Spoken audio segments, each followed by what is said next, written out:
और इसी बीच आपको इस वक्त की एक और बड़ी खबर बता दें, निठारी कांड से जुड़ी हुई बड़ी खबर मिल रही। दोषी सुरेंद्र कोहली की फांसी की सजा रद्द, मनिंदर सिंह पंडेर की सजा भी रद्द की गई है।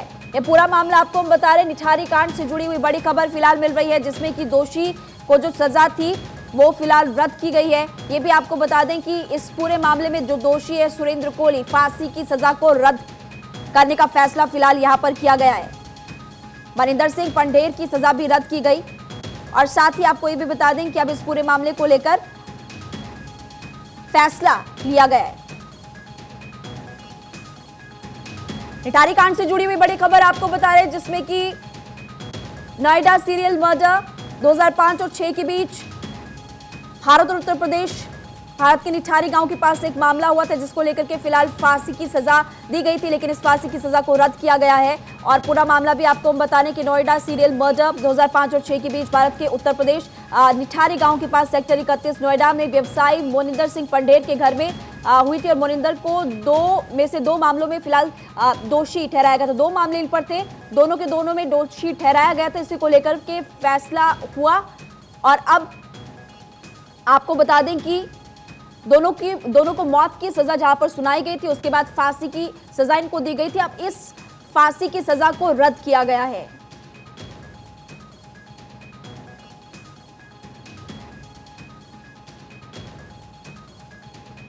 तो बड़ी खबर आपको फिलहाल बता रहे, जिसमें दोषी उनको ठहराया गया सबसे पहले और मौत की सजा सुनाई गई थी, लेकिन अब आपको बता दें कि फांसी की सजा को रद्द किया गया है।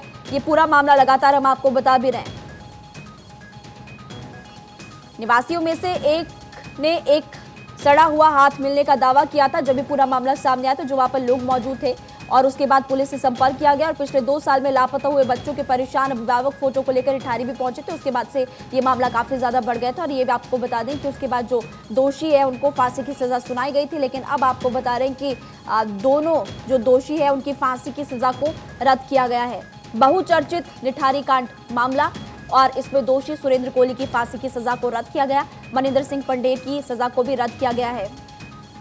आलोक मालवीय इस खबर को लेकर विस्तार से जानकारी देंगे। आलोक, इस पूरी खबर को लेकर आप विस्तार से जानकारी दीजिए और साथ ही भी बताइए कि आखिर पूरा मामला था क्या और आगे क्या होने वाला है। जी देखिए, मनिंदर सिंह पंडेर और उसका जो नौकर था, दोनों ने कई महिलाओं, बच्चों और इसके साथ ही युवकों की हत्या की थी और हत्या करने के साथ उनके मांस को खाया था। जी, फांसी की सजा सुनाई थी, जिसकी अपील उन्होंने की थी कि फांसी की सजा रद्द की जाए। जिस बात को एक्सेप्ट करते हुए इलाहाबाद हाईकोर्ट ने उन्हें निर्दोष करार दिया और उनकी फांसी की सजा को रद्द कर दिया। तो इलाहाबाद हाईकोर्ट ने ये एक अहम फैसला दिया है।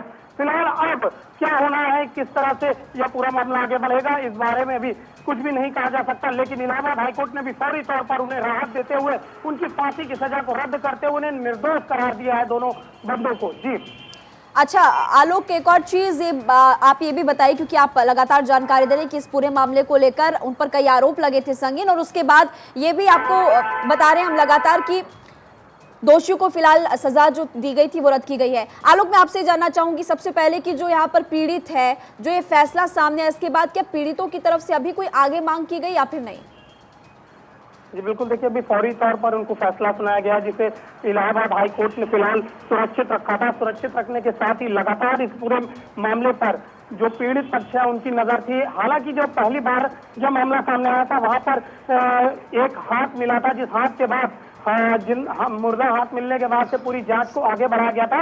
और जांच को आगे बढ़ाए जाने के साथ लगातार पूरे घर की खुदाई की गई। खुदाई की जाने के बाद पीछे का जो उनका पूरा कैंपस था, उस कैंपस में मानव अंग मिले थे, जिस मानव अंग के मिलने के बाद से पूरी सनसनी फैल गई थी। सनसनी फैलने के बाद जो कोर्ट है, उस कोर्ट में इनको पेश किया गया था। पेश किए जाने के बाद इन्हें पूरी तरह से सजा दी गई। उन्हें हीनियस क्राइम मांगते हुए इसे फांसी की सजा करार दिया गया था। लेकिन अब इलाहाबाद हाईकोर्ट में उन्होंने अपील की थी कि अब हम इतनी लंबी सजा काट चुके हैं, 10 साल की लंबी सजा काट चुके हैं और इस सजा के आलोक, ये बहुत ही गंभीर मामला है। हालांकि पहले उनको सजा सुनाई गई, लेकिन उसके बाद उनकी तरफ से मांग की गई थी और हालांकि उनको अब राहत मिली है। मैं चाहती हूँ कि भारत 24 के तमाम दर्शकों को एक बार आप बताइए कि आखिर निठारी कांड ये पूरा मामला था क्या और उसके बाद हुआ क्या?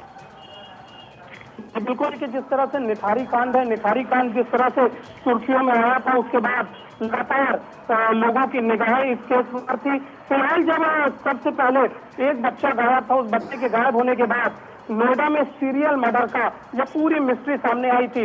मिस्ट्री सामने आने के बाद 2005-2006 का यह पूरा मामला था। इस मामले में लगातार लोगों की लाशें मिल रही थी, उनके अवशेष मिल रहे थे, बॉडी के अवशेष मिलने के बाद लगातार इस पूरे मामले की जांच की जा रही थी। निठारी का जो ये पूरा सीरियस कांड है, सीरियल कांड को लेकर मोनिंदर सिंह पंडेर और जो नौकर है उन दोनों को फांसी की सजा दी गई थी, जिसमें 2 मामलों में उन्हें से दोषी ठहराया गया था। इन 2 मामलों को लेकर उन्होंने इलाहाबाद हाईकोर्ट में अपील की थी और कहा था कि हम निर्दोष और हमने इस तरह का कोई हीनियस क्राइम नहीं किया है। इलाहाबाद हाईकोर्ट ने इस पूरे मामले को सुनने के बाद मोनिंदर सिंह पंडेर और उसके नौकर को जो दोषी थे उन्हें निर्दोष साबित कर दिया है और लगातार उनकी जो फांसी की सजा है उसे भी रद्द कर दिया है। फिलहाल अब देखना ये होगा कि आगे जो पीड़ित पक्ष है वो कहाँ पे अपील करते हैं और किस तरह से अपनी इन पूरी मांगों को रखते हैं। फिलहाल दोनों पक्ष निर्दोष साबित किए गए हैं। जी अच्छा, दोनों के दोनों निर्दोष साबित किए गए। जैसा कि आप भी बता रहे हैं कि बहुत संगीन ये मामला था, साल 2005 से 6 के बीच का पूरा मामला बताया जा रहा है और क्योंकि फांसी की सजा को अब रद्द किया गया है, मैं जानना चाहती हूँ कि इस वक्त उनको कौन सी जेल में रखा गया है और क्या उनको और कोई सजा का यहाँ पर प्रावधान भी किया गया है कोर्ट की तरफ से? ये देखिए, कोर्ट ने सीधे तौर पर इन्हें निर्दोष साबित कर दिया और निर्दोष करने के साथ ही जो फांसी की सजा थी मोनिंदर सिंह पंडेर और उनके नौकर सुरेंद्र कोहली, इन दोनों की सजा को इलाहाबाद हाईकोर्ट ने रद्द करते हुए उन्हें निर्दोष साबित कर दिया है। अब जो पीड़ित पक्ष है, जैसे कि इनके नोएडा कांड में लोगों की हत्या हुई थी, जिनमें से 16 मामलों में से 10 मामलों में इन्हें दोषी ठहराया गया था। इस पूरे मामले को लेकर अब सभी की निगाह इलाहाबाद हाईकोर्ट और इसके साथ ही जो उनके पीड़ित पक्ष है उनकी ओर है और लगातार इस मामले में बातचीत आगे बढ़ रही है। फिलहाल केवल वकीलों को खोजकर उन्हें साबित करने के लिए पर्याप्त सबूत नहीं था, यह बताया गया है और यह जो पुलिस है, पुलिस की जांच प्रणाली पर एक सवालिया निशान भी खड़ा करता है। जी ठीक है आलोक, बहुत बहुत शुक्रिया। तो देखिए, पूरा मामला 2005 से 6 के बीच का बताया जा रहा है। इसमें कई आरोप इन दोनों पर लगे थे और उसके बाद हालांकि कोर्ट की तरफ से सजा सुनाई गई और अभी फिलहाल इन दोनों को राहत यहाँ पर दी गई। अब देखना है, काफी महत्वपूर्ण होगा कि पीड़ित जो पक्ष है यहाँ पर आगे क्या मांग करता है कोर्ट से और कोर्ट उस पर क्या सुनवाई करती है।